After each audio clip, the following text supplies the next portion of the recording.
Le réseau de transport de gaz maille le territoire national pour acheminer le gaz naturel arrivant par voie maritime ou terrestre jusqu'aux zones de consommation.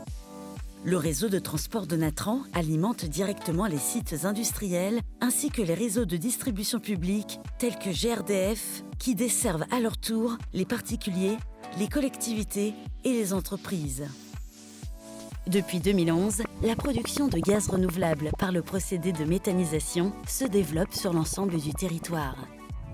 Ce procédé produit du biométhane, un gaz 100% renouvelable à partir de la fermentation de la matière organique des sous-produits agricoles et des déchets tels que les effluents d'élevage, les résidus de culture, les déchets alimentaires. Alors que le gaz est traditionnellement acheminé du réseau de transport vers le réseau de distribution, le développement de la production de biométhane fait évoluer ce schéma classique de circulation du gaz. En effet, des sites de méthanisation produisent maintenant localement du gaz renouvelable injecté directement dans le réseau de distribution.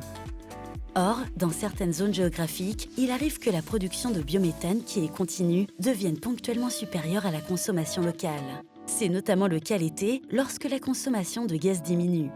Le réseau de distribution ne peut alors pas absorber tout le biométhane produit par les unités de méthanisation, ce qui contraint les producteurs de biométhane à diminuer leur production, et le territoire ne peut plus accueillir de nouveaux projets de méthanisation.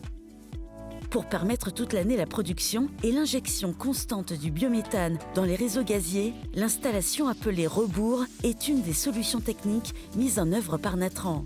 On l'appelle rebours car cette installation va comprimer les flux de gaz pour les faire circuler dans le sens contraire au sens habituel, c'est-à-dire qu'elle va remonter le gaz du réseau de distribution vers le réseau de transport.